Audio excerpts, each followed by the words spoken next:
Eto ho mga kababayan, ipapakita ko lang ho sa inyo ng mabilisan ito. Ano po? Mabilisan baka isang buong topic 'to. Ayan. Nung panahon ng Duterte administration ho, mga bossing, ayan po, bumabalandra doon sa BBB. Alam nyo yung BBBB? Hindi ho bongbong-bongbong yan ha. No? Yan po yung beld ng mga DDS na ipinagmamalaki po. Ng tinapa, isa nga dyan, tulay, bumagsak pa. Di ba? Isa nga ho, tulay, bumagsak pa. At yan ho, mga bossing, ayan ho, Mayo at 30, hindi lang po gawa-gawa yan ngayong taon. Mayo at 30, 2022. Build nila, 120 yung proyekto daw ho. Pero ilan ang natapos? Ang sabing natapos, ka-14. Anak ng tokwang yun. Sekator. Bumagsak pa yung isang bumagsak pa yung isang tulay. Aray ko po. With the impact of climate change and increasing frequency on flooding, the government pursue project that expand protected flood-prone areas across the country. So kung titignan nyo ho, yung mga balita na yan, eksakto ho yan mga kababayan. No?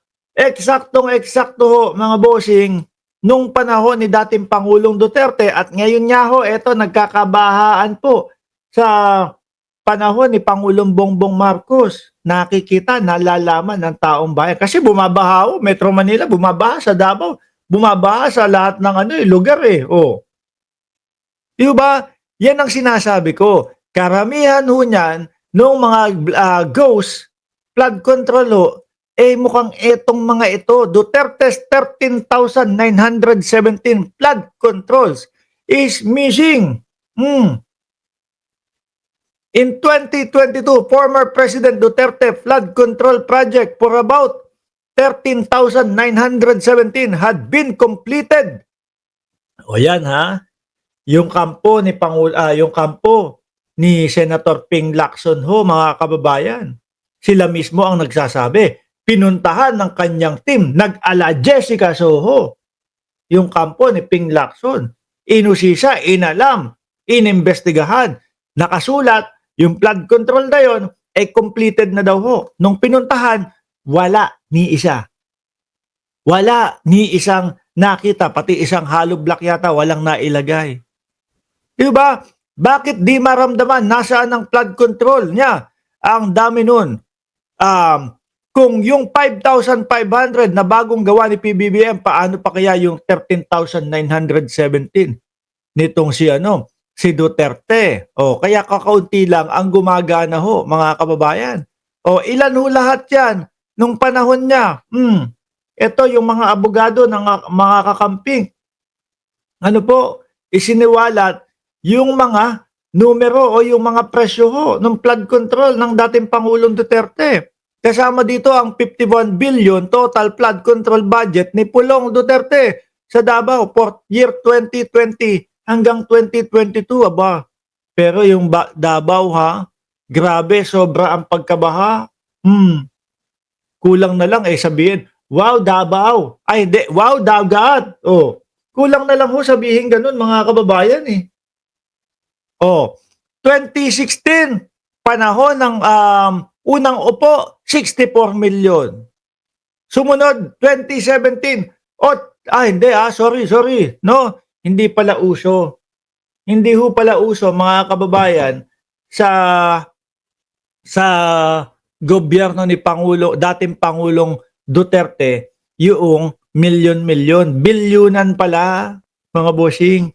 Bilyunan ang numero diyan sa panunungkulan ni dating Pangulong Rodrigo Duterte. 2016, 64 billion. No, ito siguro nangangapa pa lang sila dito. 2017 tumaas, 80 billion. 2018 siguro, okay ang flood control ang gandang proyekto ng flood control Sige.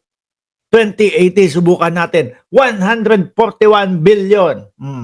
Walang sumisita. Walang mga nagche-check, walang nag-iimbestiga ha. O sige, 2019, 133 billion. At kung titingnan nyo ho, 2022 yung sinabi ni Jesus Palsis, no? 2020 to 2022, 51 billion. Aba, sakto nga. Naglalaki yan din yung 2022, 2020 hanggang 2022 pondo para sa sa flood control. Di ba?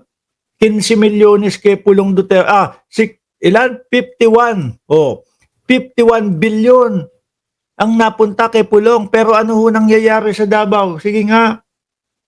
Hanggang ngayon, baha. Yung mga taga Davao kasi. Hindi ko alam kung trip lang ng mga taga Davao ay umidolo. Hindi ko alam kung ang trip lang ng mga taga Davao dahil sikat yan, dahil tubong Davao yan. Sige, iboto namin yan sa pagka-presidente. Di ba? Eto pa, 5 years infrastructure, development, highways, PRRD, SONA, build. Ayan, Si tahimik lang. Ayan, the Department of Public Works and Highway. Kailangan investigahan din yan. No? Si Boy tahimik lang. Si Mark Villar. Siya pa ang sekretary niya, no? In the last 5 years, under the leadership of Secretary Mark L. A. Villar, baka kasi ho, mga bossing, yung mga proyekto na build, yung mga DPWH, etc., na-connect po doon sa mga subdivision. Di ba? Yung mga kamelya, baka lang. Kaya maganda maimbestigahan, no? Kasi syempre mga kababayan, ang gagawin kapag ka ikaw ay nagpapaikot ng pera, lalong-lalo na ho sa lupa. Nako, bibili ka nung liblib na lupa. Bibilin mo 'yun. So ngayon, kapag ka syempre may kakilala ka, DPWH, ganyan. Uy, boss, pakidaanan naman ng highway o pakidaanan naman ng ano tawag dito, sementadong kalsada doon sa nabili kong lupa. Ngayon mga bossing, ang ipambabala ng mga nagtitinda, nagbebenta ng mga bahay-bahay sa mga subdivision. Etong etong property namin na ibinebenta, nadadaanan na to ng kalsada. Meron na kayong daanan dito. Baka lang, di ba?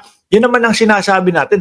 Baka merong ganoong nangyari na kaya napagawaan ng kalsada papunta doon sa way na yon ay dahil doon sa mga kame-kamelya. Kaya kailangan mabusisi, matignan, maimbestigahan pa din po, no, yung mga proyekto ni Mark Villar diyan sa DPWH.